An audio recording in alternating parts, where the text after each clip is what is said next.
Welcome to TESO Consulting Group's DEI podcast series, Why Is It So Hard? Shining Through the Shadow of Resistance. I'm Dr. Tonya Breland. And I am Erika.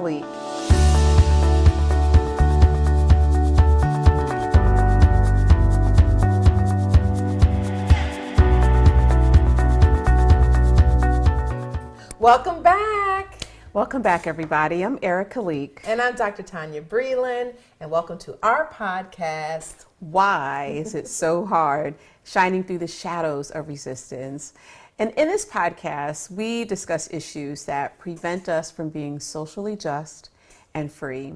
And the goal is to disrupt the status quo of racial inequality and inequity in systems. Those things we don't even see anymore sometimes. So through these episodes, we really challenge one another and you to be the change that we want to see in this area. So we've been working in a series called Things I Wish I Knew About Race. Yes. And this is part 3 of that series. This is part 3. And while this is not exhaustive, there's so much to learn about race. There's no way we could possibly capture it all in a 30-minute episode. But today's episode is, what did I say wrong? Yeah. Have you ever been in one of those scenarios or situations where, you know, you're just having a conversation and you realize that somebody might be offended by something you said? Yeah, unintentionally, right? Right. Yes, that is, I have something that happened, which I still feel really badly about, but I was working in state agency, and I had my own office, I had my own team, and I had an issue with IT. And so I'm sure it wasn't my fault, but I had to call up, someone from the IT department. And the gentleman that came up, we had been friendly for years because we had both worked there for several years. And I knew him well in terms of the workspace, and we were always very friendly and very congenial. And so he came up and he helped me out, and with the issue that wasn't my fault. Which was the joke between him and me. It's like, this isn't your fault, but it usually was. But anyway. I believe that. So if you knew me in technology, you knew that it probably was.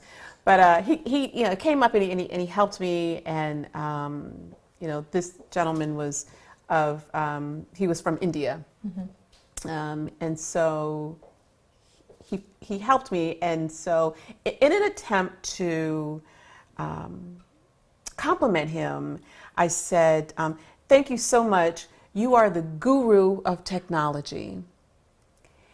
And he kind of stopped.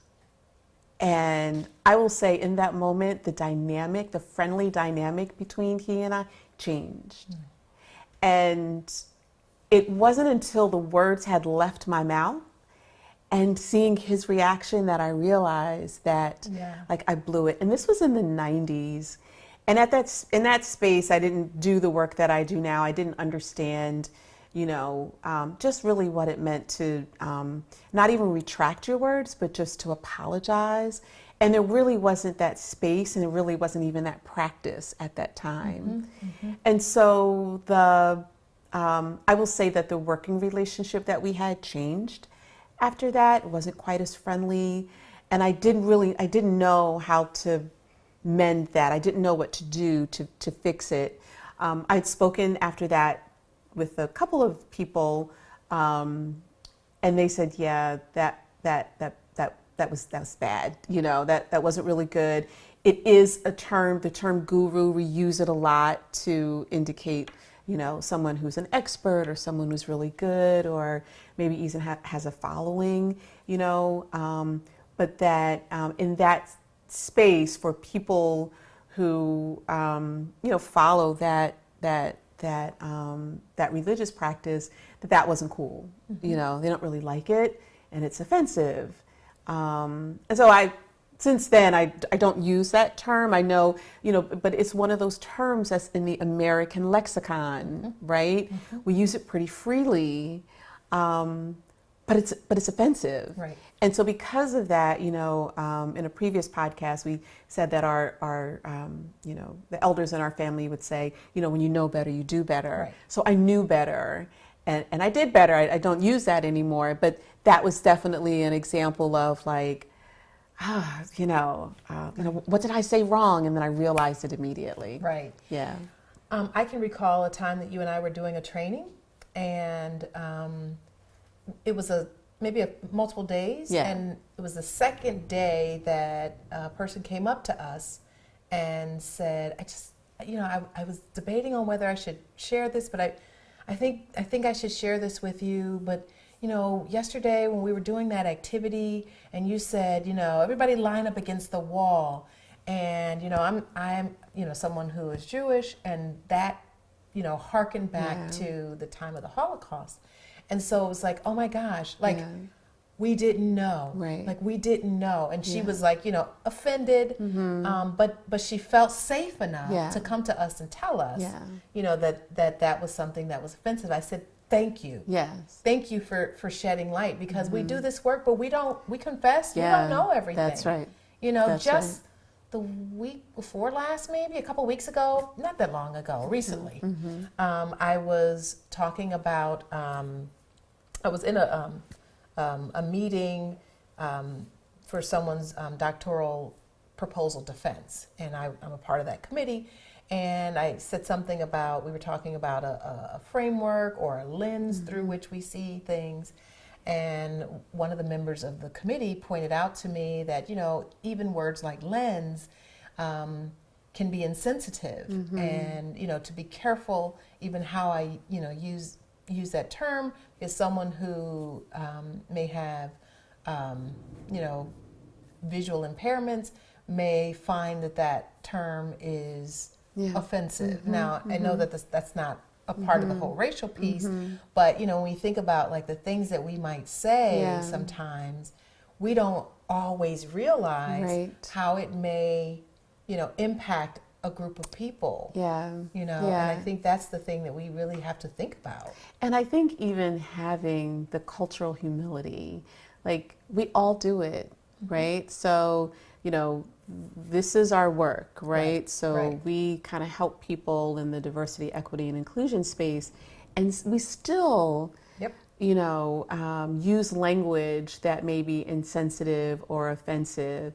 And the key is to have that cultural humility and say, I'm sorry, I didn't know. And then, don't use it again, or to be in a space where you do better. Right. And so I think that is really, that posture of cultural humility is really important, and understand that, in this, society, in this diverse society that we live in, the truth is we don't know everybody's experience, right? We just don't. And so because of that, when somebody brings it to your attention, like, okay, so I'm really uncomfortable with that, or that's really offensive, or something like that. I mean, I think to be in a space where you're sorry, I didn't realize it, or even if you don't understand, to ask, you can ask, could you help me understand? Or you could do what I did, which is go find out. Right. Go find out, educate yourself. The key. Right. Yes. Yeah. Thank you for saying that. Because I think a lot of times we want the people to tell us all the time, well, tell me why that's offensive. I don't understand. I didn't mean it that way. Right. I've seen situations where people are like, well, I didn't mean it like that. I wasn't trying to offend you. And they're offended that you were offended. Yeah. Right? And so rather than being reactive in that way, seeing it as an opportunity for growth, thank you for shedding some light on something. Because the truth is we can't know everything. That's right. We don't. That's right. Even working in this space, I feel like we're always learning, we're always growing. There's something more that we can gain from groups of people, especially different ethnic groups. And, understanding that, if we don't know what to say, or if we say the wrong thing, that, it doesn't mean that we're bad people. That's right. it just means that we need to learn. That's it. I think that's it. I think just that posture is critically important. Right. And I think even if somebody, doesn't necessarily want to, teach you, I think also being in a space where you just have grace. Right. It's like you made a mistake, and we talk a lot about intention, intention versus impact. Right. So it may not have been your intention to offend, but the impact is that you did. So, it's that little cartoon that we often show, I didn't mean to run over your foot.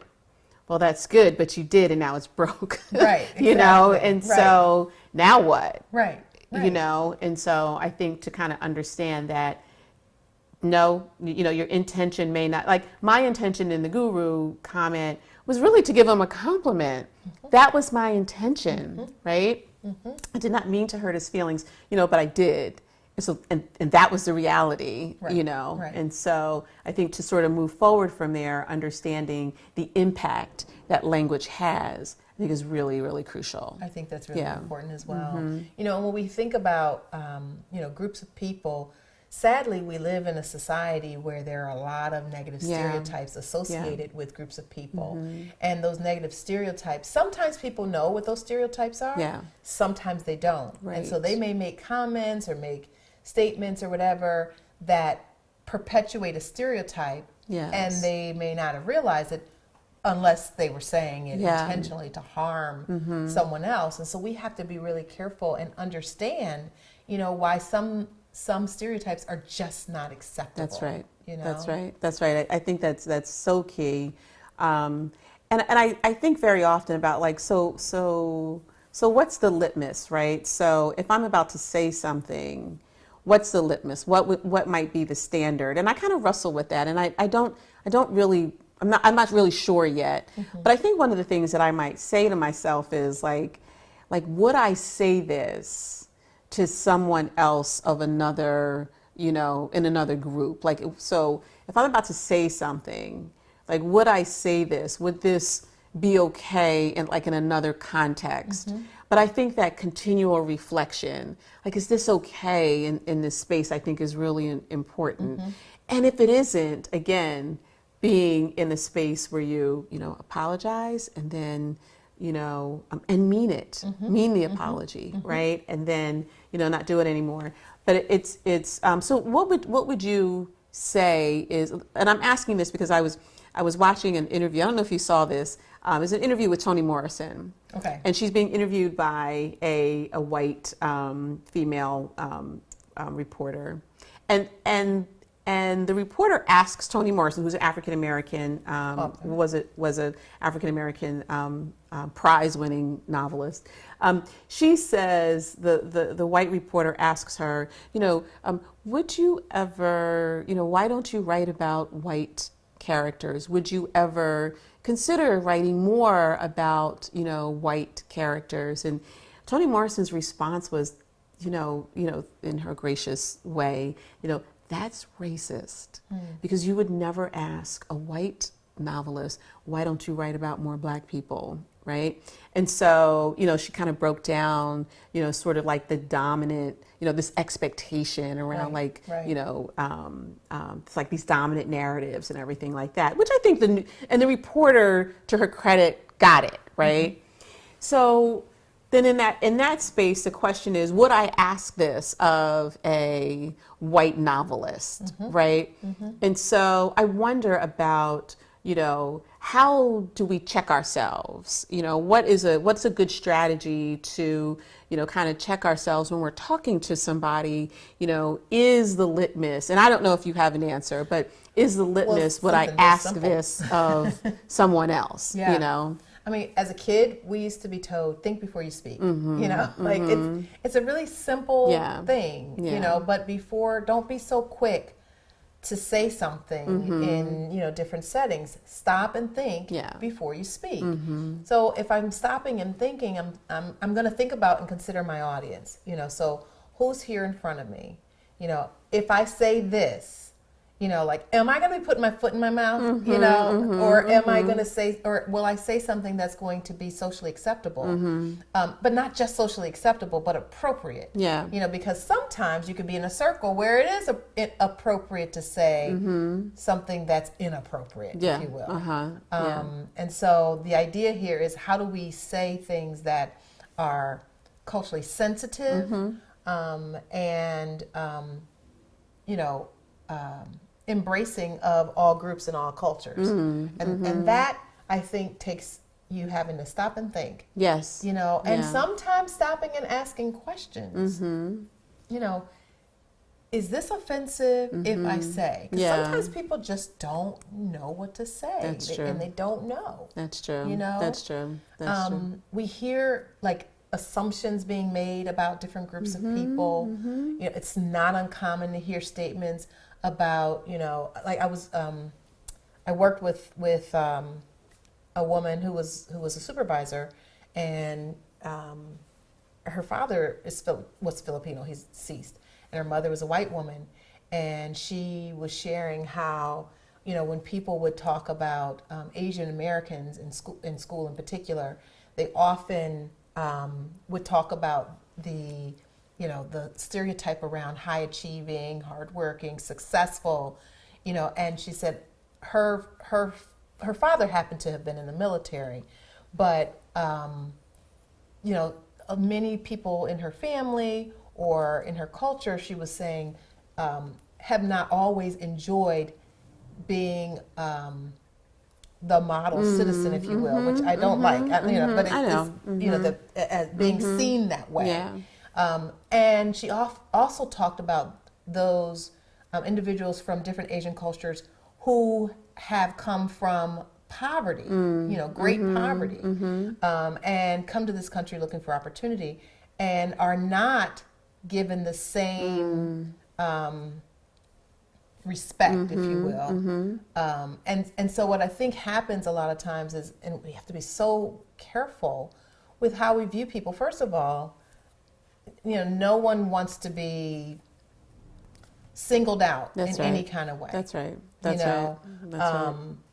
And I think when we put people in a box and we say this, you know, this is who you are, there's like an oversimplification of a group of people that is unfair. Unfair, right. And, you know, it doesn't make anybody feel good. You know, it doesn't make anyone feel like there's a sense of belonging. So we often talk about this sense of belonging, you know, in communities, and how, you know, how do we create this sense of belonging where everyone, you know, feels that this is where I belong, not where I have to fit in. Yeah. You know, I don't have to like be something and or act a certain way or whatever. And no one wants to be put in a particular category of people and have certain expectations placed upon them that are not placed on anybody else. That's right. That's right. You know? And those expectations, just because, you know, of the package that I come in, I mean, that means that you're not seeing me. Right. I'm not being seen. Right. You know, and there's no relationship. Right. Right. And so I think, particularly when we talk about in the school space, I think really like developing those relationships, you know, and I also think it's important, like when we think about who's in our immediate circle, like I have had conversations, you know, I have had conversations with friends who don't share the same cultural or racial background, and they will say, I have a question. Can I ask you a question? And it's just between you. It's sure. Like, what's your question? And it's a question about like, you know, African Americans, whether it's hair or just experience or language or whatever. And sometimes I have an answer and sometimes I don't. But I think it's also, I think it's important when we think about, you know, if I don't have anyone in my circle that I can talk to, if my circle is homogeneous, right? And everybody kind of reflects, you know, which is a lot of people. A lot of people have like, you know, sort of like these homogeneous personal circles. But I think it's really incumbent upon us to like widen our lens, and the way that we widen our lens very often is through relationships, like developing relationships with people who don't share the same background. Right. I think that's important. Widen our perspective, right? Yeah. Widen our perspective. See what I just did? You see what just happened? So widen our Yeah. perspective. And I think that that's going to be really important when we think about how we interact with others. Because if you don't know what you don't know, so how do we get to know something that we don't? And I think part of educating ourselves is also about widening that circle. I think that's Right. important too. Yeah, you know, I was thinking about a TED talk that we watched recently, and it made me think about not, you know, obviously the widening our perspective, but also teaching our children, Yes. you know, the same thing. So, Yes. you know, oftentimes there's a stereotype around, you know, black men or boys and criminality. Yeah. Yeah. And so we were watching a TED talk, and the speaker was sharing a story about a social media post that had gone viral. And it was a little girl and some sweets, some kind of, you know, sugary snack or whatever. And the snacks were eaten. And the mother was questioning the child about, you know, who took the snacks. And so she's, you know, not taking ownership. You know, she's the one that ate the snacks, but she doesn't want to take ownership of it. And so she's like, you know, she's blaming all the different people. And so she's, you know, it said a thief came in or whatever, or a burglar or whatever. And I may be misquoting this, but, and she, you know, goes on to say that they came in. So the mother is like, so they didn't take our TV and they didn't take our stuff. You know, they didn't take any of our stuff. They only took these treats, you know, and the kid is like, yeah. And then the kid says, and he was black. He was a black man. And so the mother laughs and thinks that's hilarious or whatever. And it's, you know, it's like the end of it, and it's circulating, and people are probably getting a big kick out of it and laughing at it and what have you.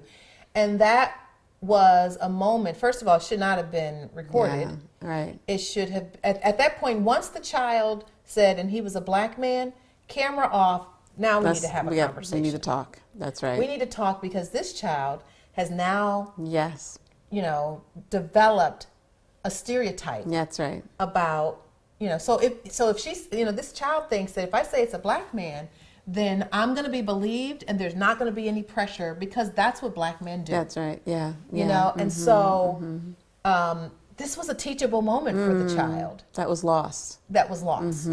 And, you know, and I didn't see the video. I'm just repeating what was said. But, you know, if I were that parent, the first thing I want to do is to stop that parent. Yes. That camera child. and have a conversation with that child, because that child has seen something and heard something that has given that child that perspective. Yeah, yeah. And probably seen something or heard something in the home, right? Between home and school, possibly. And so let's have a conversation. I totally agree. And I think there are you know, so these stereotypes are like just sort of rife throughout our culture. You know, very often we share, like there was on CNN, I think it was Jim DaCosta, that was told to go home. You know, so this idea that, you know, people from, you know, of Hispanic background are somehow not from the United States, right? Or, you know, even, you know, the language, you know, may have a language barrier or something like that. You know, like all of those are stereotypes that are damaging, right? And these, you know, these gross assumptions. And, you know, they don't do the recipient of it any good, and they don't do, you know, sort of the bearer of that assumption any good either. It really creates more space, I think, between us, you know. My husband shared a story once where he was describing himself to someone on the phone, and the person was saying, so, you know, when I get there, how will I know to find you? So he's like, you know, I'm bald, I'm yay high, and I'm a black man. And the woman says, oh, you don't speak black speak, is what the woman says on the phone to him. Wow. And it's, you know, I mean, talking about offensive, you know, it's like, you know, however she heard, whatever she heard on the phone, she decided that he must not be black because of the craziness. way that he spoke on the phone. Craziness. Which, of course, is another awful Yeah. stereotype. I don't even know what would make her think that this is acceptable to say, Yeah. let alone, Right. you know. To someone you don't know clearly because he had to, Exactly, you right. know, It's not a safe describe environment. himself. You know, this like, is yeah. it's horrific. Yeah. You know. Yeah.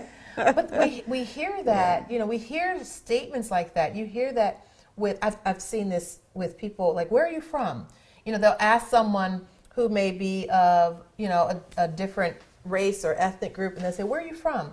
And the person will say, California or New York or whatever. No, where are you really Yeah, from? yeah, yeah, It's yeah, like, yeah, no, yeah, I'm yeah. from here. You know, like, Yes. and again, sticking their foot in Yeah, their mouth, saying the right. wrong thing, being like assuming that, you know, because this is the othering that happens in Yes, society. absolutely. You Like, know? there's no way Right. you can be, you know, from the same space that I'm from. Exactly. You know, it's like, no, actually, I live around the corner. Right. You know, it's like, right. Yeah. right. Yeah. I'm not, it's just ridiculous Yeah. how we say and do things. I mean, language matters. It does. Right? Language matters. So when, you know, a person of color or someone from a marginalized community, you know, comes across like this language that just reinforces like these stereotypes, sometimes they're microaggressions, you know, and sometimes they're like blatant racist statements, you know, and so regardless of the intention, right? Regardless of the intention,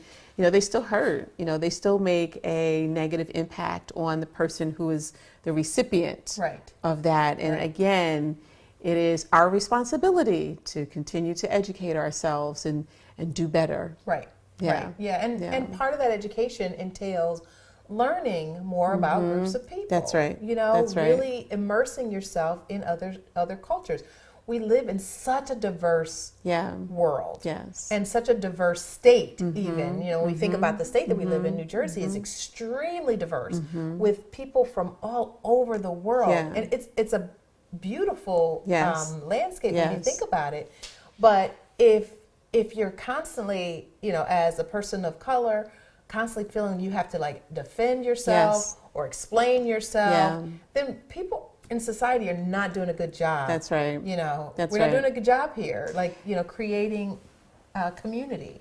And I think that there's a lot of resources for us to educate ourselves. So Sure. maybe you're not in a space where you have, you know, a lot of diversity in terms of like people to choose from to befriend, or maybe you're not in a space where you feel like you could necessarily make a friend of somebody who doesn't share your background. There's still a lot of information out there, right? There's still a lot of, and we have the entire internet, there's a lot of misinformation too. But I think, you know, that's a decent place to start. I also think that there are there's quite a few like really good documentaries out there and information. Take a look at your Netflix account. Like whatever pops up, that's your algorithm, right? That's what you've been feeding yourself. And so, you know, maybe you can sort of, you know, kind of take a step outside of that algorithm and, you know, look at narratives and stories and experiences of different groups of people that don't necessarily share your background. I think that's really important too. So maybe you don't want to go get a book or whatever. I think that's fine, but, you know, take a look at some of the other resources that are out there. And very often there are things that you're already using, right? There are groups on Facebook that you could be a part of that will actually share some experiences. Travel the You know, world. travel You know? the world. Travel, You learn about culture in other places. Yes. But, you know, and if you're in the classroom and you're a classroom teacher, there's so many opportunities to learn about the families in the community. Yes. You know, yes. inviting parents in to come in and share. And Great resources. absolutely. Great you know, giving resources. students an opportunity to give voice to, you know, who they are, you know, what their lived experiences are in their families and their culture. You know, these are just simple ways that we can get to know one another better and not put our foot in the mouth all the time. Yeah. We do hope that this has been a learning experience for you, that maybe we shed a little light on, you know, some of your thoughts around, you know, what you say and what comes out of your mouth. Yeah. And we hope that you will think before you speak. and that you will also just share some of your insight and even, what you will take away from this. Thank you again for joining us. Again, I'm Tonya Breland. And I'm Erika, and it's been such a pleasure to be here again, and we hope to hear from you soon.